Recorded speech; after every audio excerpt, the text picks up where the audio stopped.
The last book in the Bible, Revelation, incorporates countless terms and phrases from the Old Testament. Understood together, the Old Testament and the book of Revelation reveal future events. For example, in Revelation 9:3, we learn of an army of locusts. The Old Testament says of these, the locusts have no king, yet go forth all of them by bands. The Midianites came up, and the Amalekites, and the children of the east, they came up as grasshoppers for the multitude. In Exodus, locusts were sent upon those that used force and oppressed God's chosen people. In 2 Chronicles, we learn that God sent locusts upon his own people when they go astray and do wicked things. If I shut up heaven, that there be no rain, if I command the locusts to devour the land. Thus the Old Testament reveal who, where, why, and what are the symbolic expressions used in Revelation in regards to locusts. In this way, the Bible is being employed to interpret the scripture itself, rather than utilizing personal speculation and one's own imagination to decide what it could mean. Several symbols from the sanctuary are also used in Revelation. So without any knowledge of God's law or the Old Testament, these symbols become very difficult to understand. So Revelation is always linked together with the books of the Old Testament. Now, the book of Ezekiel is one of the books which has profound similarities to the book of Revelation. On one specific point, type and anti-type can clearly be seen. The end of Jerusalem, just before its destruction as shown to Ezekiel, can be directly compared to the end time before Christ's second coming. Now let's look at some of them.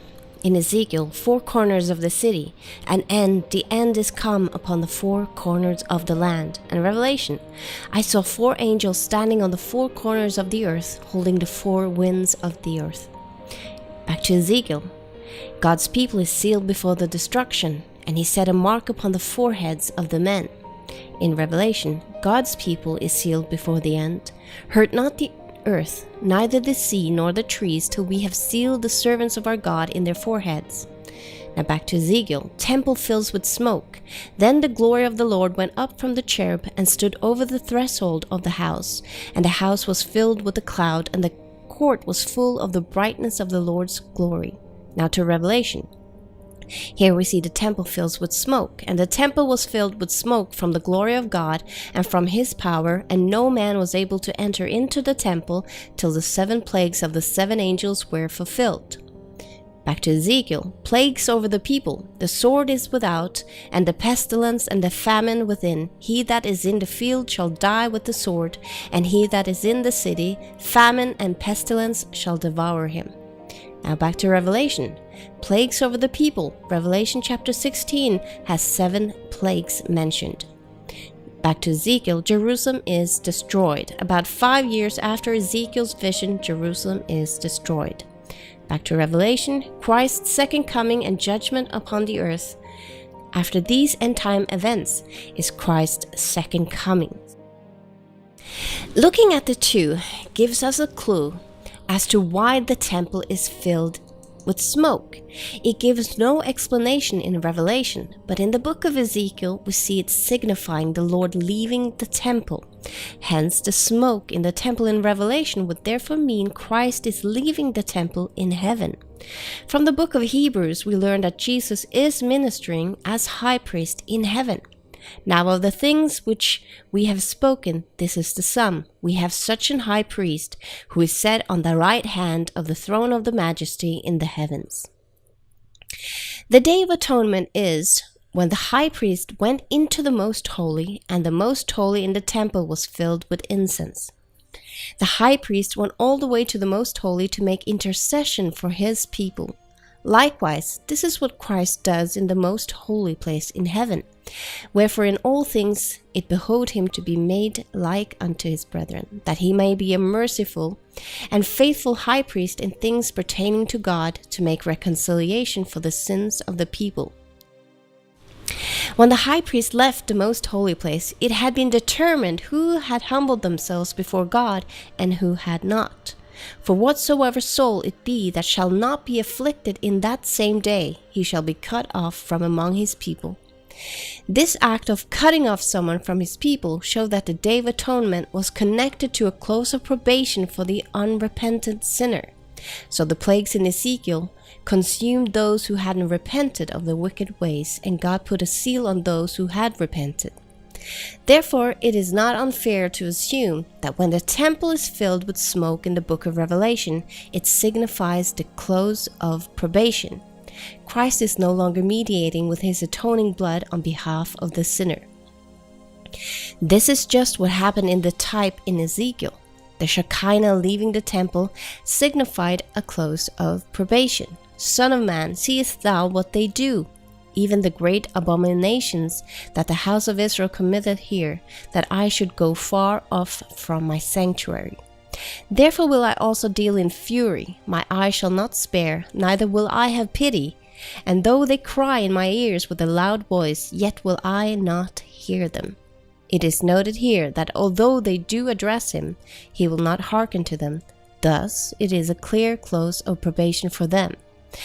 Right before Christ returns and has left the temple in heaven, he says, He that is unjust, let him be unjust still, and he which is filthy, let him be filthy still, and he that is righteous, let him be righteous still, and he that is holy, let him be holy still, and behold, I come quickly. So if a sinner doesn't repent, the probation is closed for him. Consequently, the time of probation is only there as long as Christ is in the temple, pleading for our lives. But why has the end come? What is it that has made the citizens of Jerusalem go too far? And is there a parallel with the end times, like the book of Revelation has shown us? Well, let's look. Buy and sell. The last 1.5 years before the destruction of Jerusalem, the people were besieged by the Babylonians, making it impossible to buy and sell. This strategy was used to force them to surrender. Similarly, we see a symbolic Babylon resurface in the book of Revelation that is cooperating with the beast. And he causeth all, both small and great, rich and poor, free and bond, to receive a mark in their right hand or in their foreheads, and that no man might buy or sell, save he that had the mark, or the name of the beast, or the number of his name. And so those not yielding to the will of Babylon will in both cases lose the ability to buy and sell. Moreover, it is worth noting how the people inside the city of Jerusalem worshipped the Babylonian gods alongside the God of Israel. Thus the nation about to conquer them is the same nation whose gods they have already accepted and worshipped. The same situation occurs again in the last days, and God is giving his people one final warning. And I heard another voice from heaven saying, Come out of her, my people, that ye be not partakers of her sins, and that you receive not of her plagues, for her sins have reached unto heaven, and God hath remembered her iniquities. And let's have a look at the image and the mark. The image, the greatest sins, except cruelty against the poor, the fatherless, the widows, and the shedding of blood. Except from this, the greatest sin that caused God to leave Jerusalem and allow it to be destroyed are described in Ezekiel. God takes Ezekiel to Jerusalem by vision and show him two things. The first is an image. And he put forth the form of a hand, and took me by a lock of my head, and the Spirit lifted me up between the earth and the heaven, and brought me in the visions of God to Jerusalem, to the door of the inner gate that looketh toward the north, where was the seed of the image of jealousy, which provoketh to jealousy. In the book of Revelation, we also learn of an image, namely the image of the beast, and that if we follow it, we will be destroyed with the rest of the world. The power behind the image will try to kill those who do not obey it, and thus God's people will have to make a dramatic choice. Either stand for God, but be persecuted by man, even until death, or suffer the punishment of God, which is also unto death. And he had power to give life unto the image of the beast, that the image of the beast should both speak, and cause that as many as would not worship the image of the beast should be killed.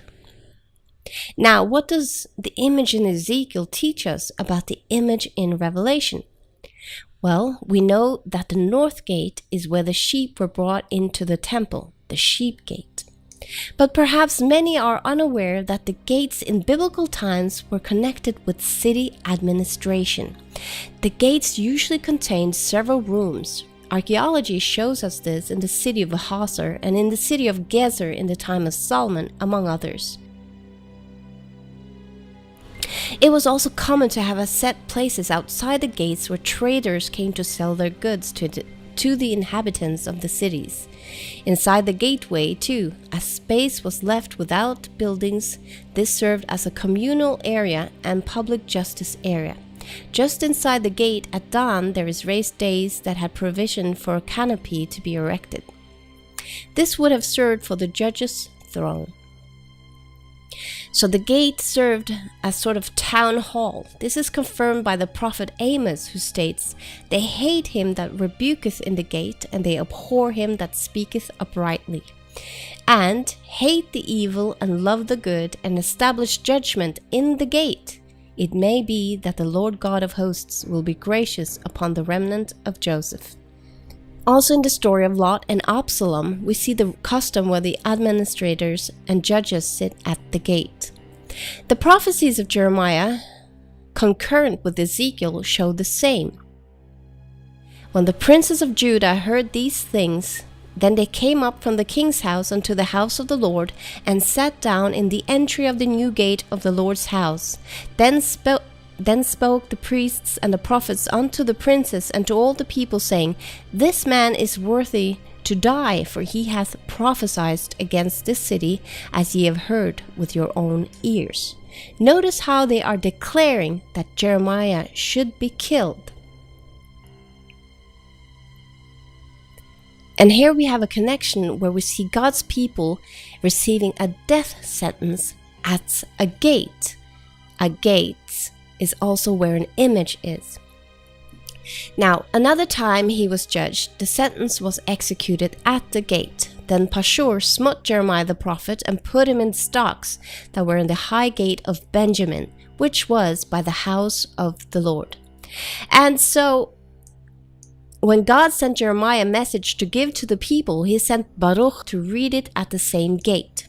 Then read Baruch in the book of the words of Jeremiah in the house of the Lord, in the chamber of Gemariah the son of Shaphan the scribe, in the higher court, at the entry of the new gate of the Lord's house, in the ears of all the people. In Jeremiah 39:3, we learn that even the highest official, the king, sat at this gate.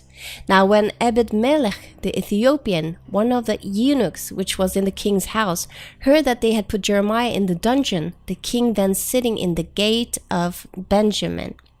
A little before he found the king sitting in the gate, the priests and leaders had come to the king with the following request.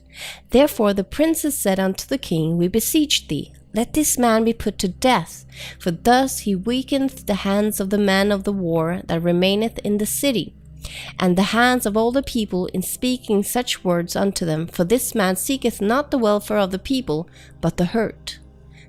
Then Zedekiah the king said, Behold, he is in your hand, for the king is not he that can do anything against you. So the people appealed to the king, who actually feared them, to execute a death penalty on God's faithful, in order to silence him. In this way, the religious leaders asked the government to persecute on their behalf. It is exactly the same as when Christ was killed, and what the papacy did during the Middle Ages, cooperating with the kings in Europe. When the army of Babylon came and took the city, they instantly sat where the judges and rulers of the city were to sit. And all the princes of the king of Babylon came in and sat in the middle gate, even Nergal-Sharzar, Samgar-Nebo, Sarshashim, Rabsaris, Nergal-Sharzar, Rebmag, with all the residue of the princes of the king of Babylon. Once they did this, Zedekiah admitted defeat and fled. And it came to pass that when Zedekiah the king of Judah saw them, and all the men of war, Then they fled and went forth out of the city by night, by the way of the king's garden, by the gate between the two walls, and he went out the way of the plain. In the time before the destruction of Jerusalem, the tribe of Benjamin lived in the area north of Jerusalem, so the north gate may very well be the gate spoken of. This is strengthened by Ezekiel's vision, where they could, at the time he saw, have changed the governmental seat to the north gate from another gate. My opinion is that it was the same place. Graven images were everywhere, and so this couldn't be the only sin. However, if the place was an administrative or governmental seat, it makes it perfectly understandable that God could no longer tolerate it, especially if this governmental seat was used to persecute his messengers.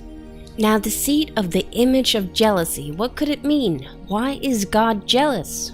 In the law of God, we learn that God is jealous when his people obey the laws of other gods or the religious practice of the heathen. Thou shalt fear the Lord thy God and serve him, and shalt swear by his name. Ye shall not go after other gods of the people which are around about you. For the Lord thy God is a jealous God among you, lest the anger of the Lord thy God be kindled against thee, and destroy thee from off the face of the earth. Ye shall diligently keep the commandments of the Lord your God, and his testimonies, and his statutes, which he hath commanded thee. The Ark of the Covenant was God's earthly throne, and it contained his law. If we look at 2 Thessalonians, we see Paul warning us against a deceiving power among the believers who opposeth and exalted himself above all that is called God or that is worshipped, so that he, as God, sitteth in the temple of God, showing himself that he is God. Again, we see the same in Daniel, that when someone changes or go against God's law, they are in competition with God, and thus would make God jealous. And he shall speak great words against the Most High, and shall wear out the saints of the Most High, and think to change times and laws.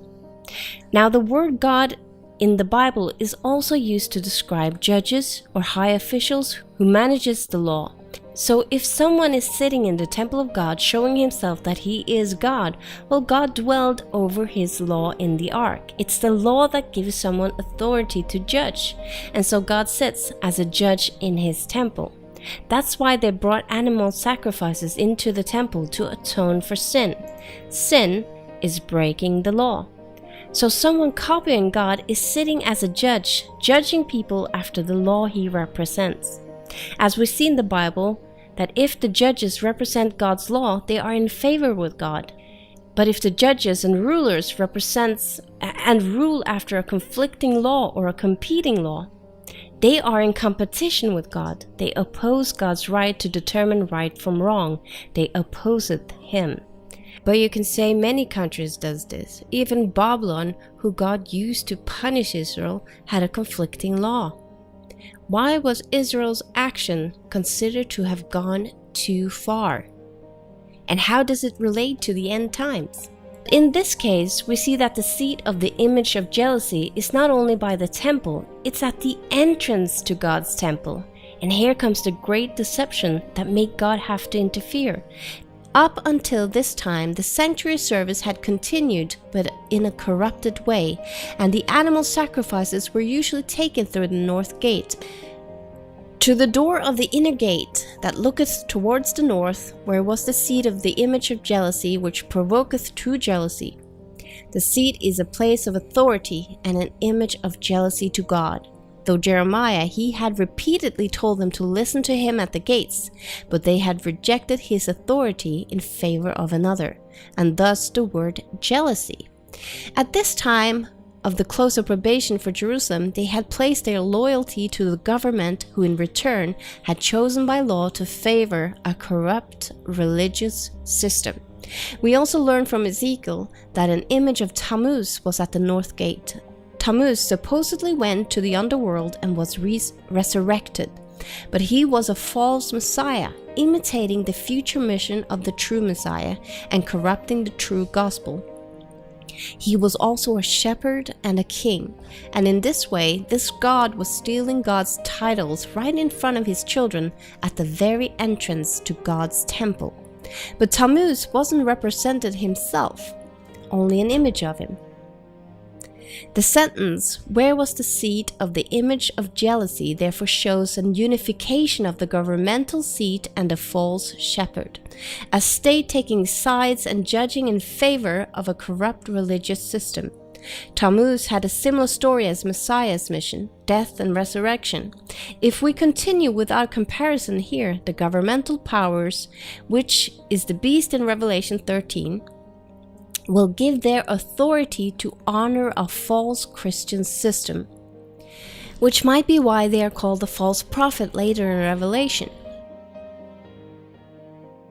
Jeremiah, however, who was a true prophet sent by God, was punished and judged at the gate, which again shows governmental persecution against the faithful and loyalty given to the false. The book of Revelation reveals that there will be false prophets in the end time, who will work with the beast and the dragon himself. The Antichrist is someone appearing like Christ or imitating Christ and stealing his titles. For many centuries, the leader of the biggest Christian denomination has done just that, claiming to be the vicar of Christ with the authority that comes with it. He claims to be a king among Christ's followers and their shepherd and their high priest. It's important to note that the image at the north gate was an imitation of Christ. Again, Tammuz was famously portrayed as a shepherd, the one who guards the flock. Just like Tammuz, they have a shepherd's rod in their hands. It's also worth noticing that God's people had at this time rejected the pure truth that He had given them directly, as well as their task to represent Him to a corrupted and falsified version of truth that was more accepted in the world. And thus, in a way, God's people at the close of their probation had chosen the religion of the masses. They had adjusted their belief to gain economical advantages, popularity, and recognition from the world. In the same manner, many people face the same temptations today, letting go of truth for the sake of acknowledgement and recognition in the world or acceptance in ecumenical gatherings. Thus, the first thing shown Ezekiel at the close of probation was unification between the state and a false religious system, leading to the persecution of God's faithful. The next element is the result of their corrupted worship, and that's the mark. In Revelation, the image is found alongside with the mark. If any man worship the beast and his image, and receive his mark in his forehead or in his hand, the same shall drink of the wine of the wrath of God. We also learn who will not worship the beast, his image, or receive his mark, because they are they that keep the commandments of God and the faith of Jesus. Do we see obedience to God versus obedience to another power in Ezekiel? Well, inside the gate with the image of jealousy, Ezekiel was shown the leaders of the people. And he brought me into the inner court of the Lord's house, and behold, at the door of the temple of the Lord between the porch and the altar were about 25 men with their back towards the temple of the Lord and their faces toward the east, and they worshipped the sun towards the east. Again, we see the leaders that represent the state or government showing worship and obedience to the sun god. Now notice that while they were worshipping the sun towards the east, at the same time they had to turn their backs on the temple of the Lord. Now what's inside the temple? The law of God. Consequently, they turned their backs on God's law while worshipping the sun. This act also shows what is happening today, only less overtly. In the Bible, worship is always linked to obedience.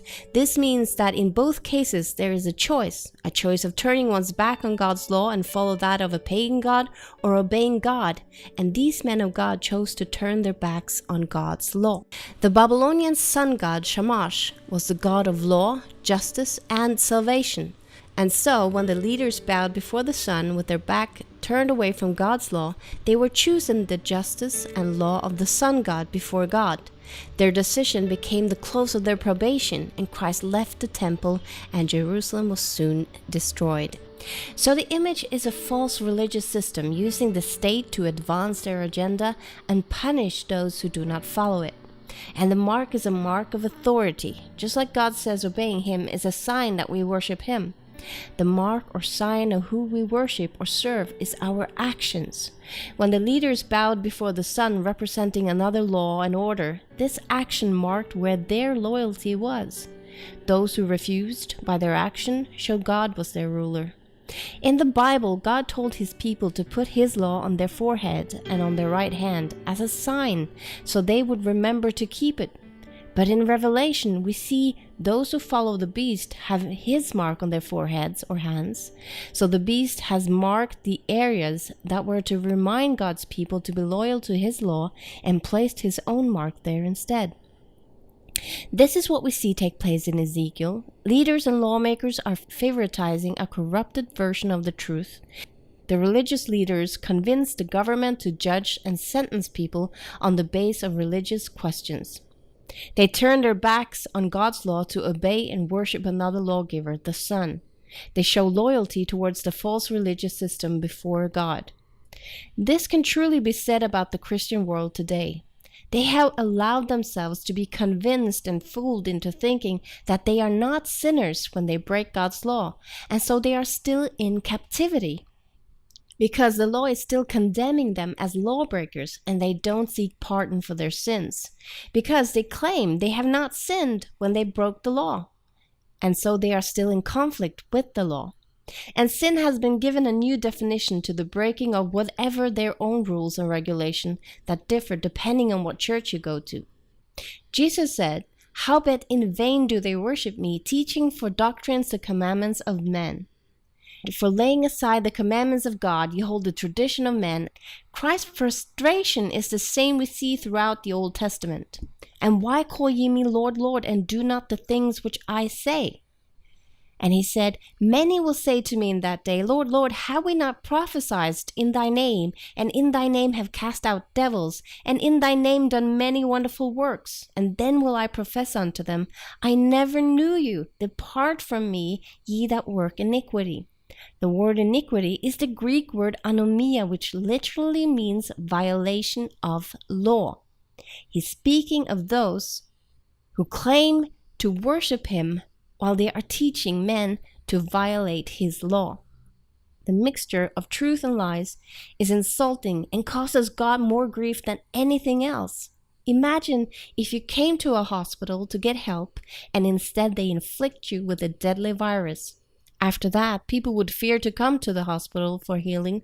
This is why it's such a serious matter.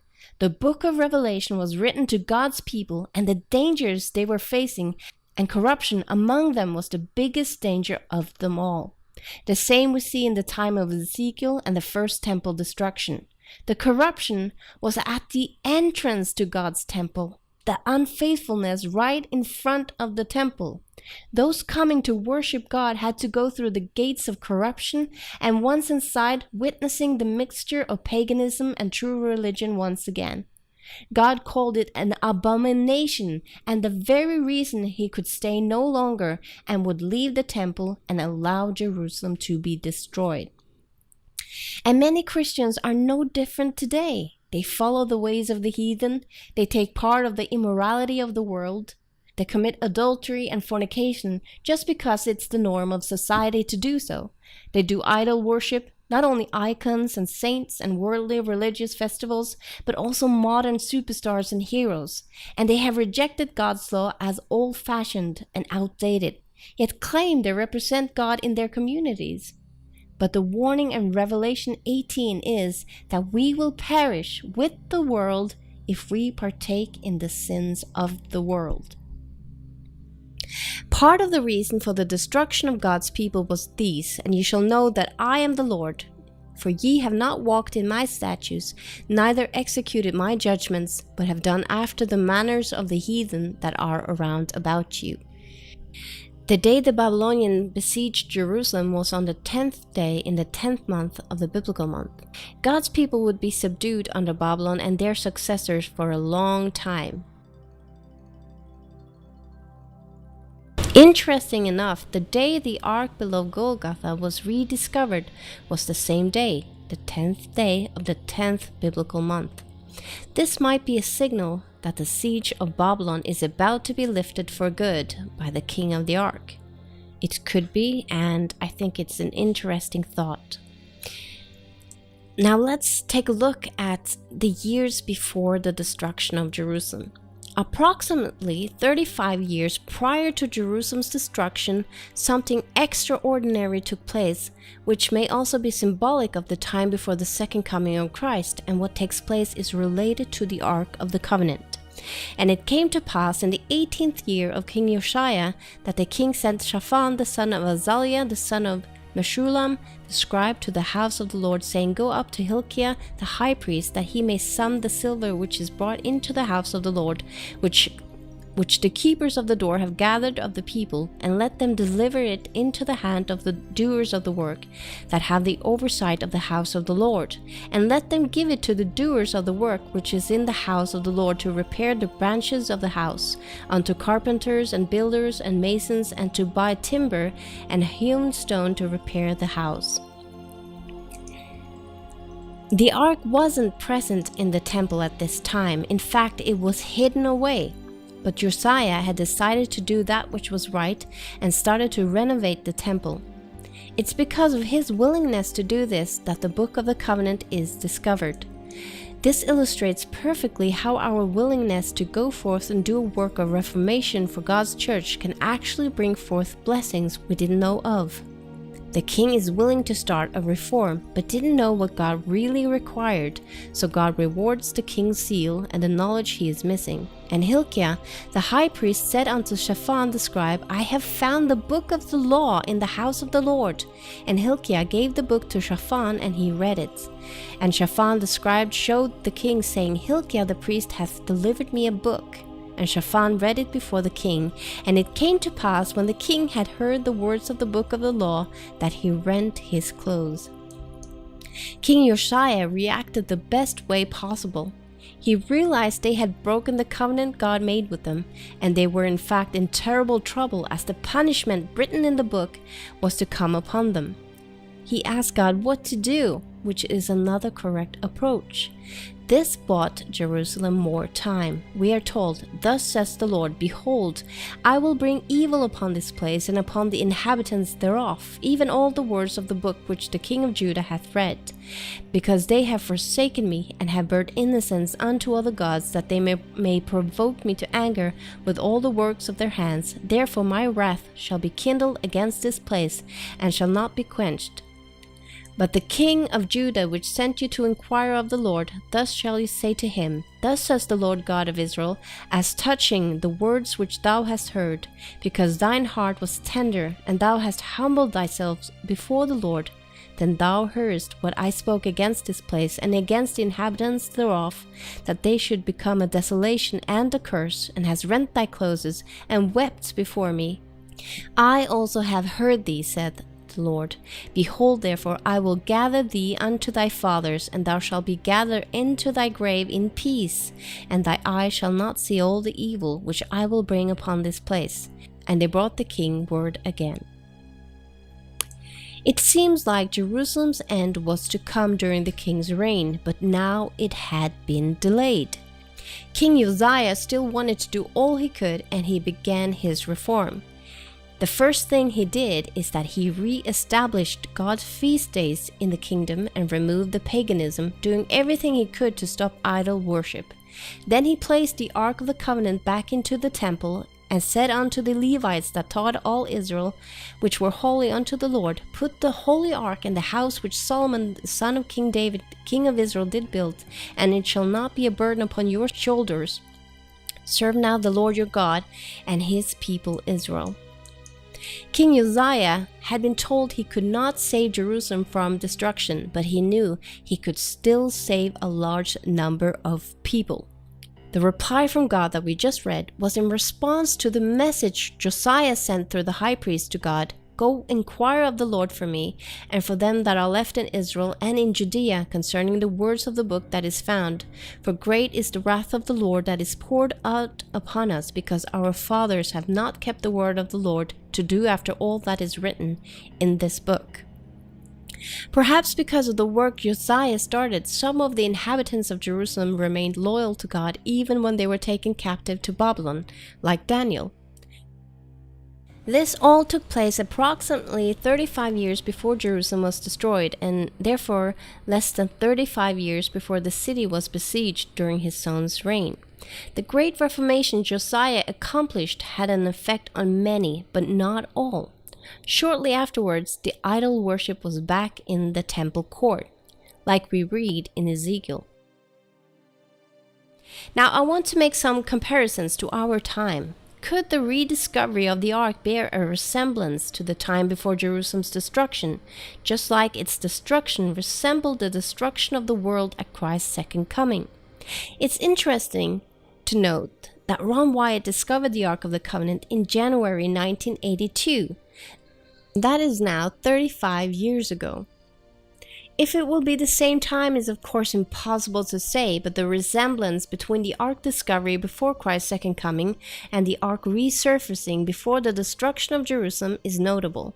Why wasn't the Ark discovered 100 years ago, or 200, or 1,000 years ago? The fact that it was found only about 35 years ago could be a sign that something is about to take place soon.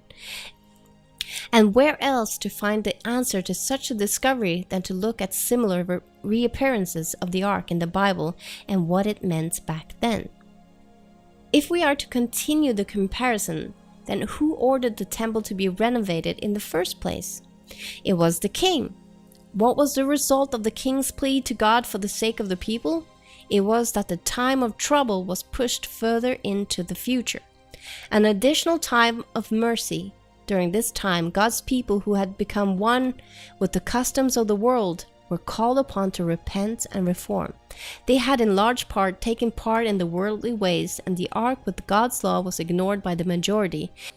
And although God had given them a chance to get to know His law all over again by the discovery of the Book of the Covenant and read aloud to the people, and by having the ark resurface, they chose to turn their backs on the ark and God's law and follow the laws of the pagans. When God has laid everything in the open and made sure that everyone was tutored in His law and they still didn't want to listen, then there was nothing more God could do. They had rejected Him as king. If this is the scenario that will take place before the earth's destruction, that God will make His law known again and even bring out the evidence to show the world, and His throne is rediscovered with the king's blood on the mercy seat, and man choose to obey a conflicting law enforced by the beast power, then there is nothing more God can do. Men have chosen. Jesus is our king and our high priest, and in the story of Josiah, it was the king and the high priest that went to God on behalf of the people.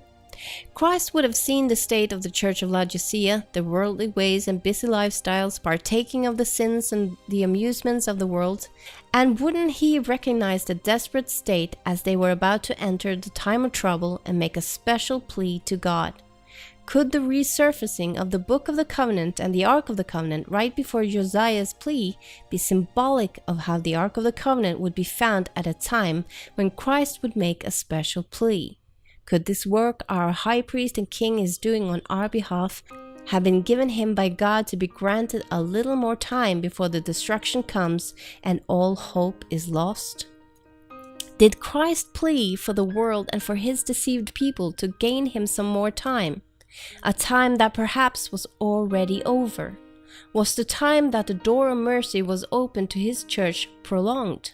And did His zeal to save and cleanse His people result in God bringing the ark back into history as a warning, an example, and to lead people back to Him?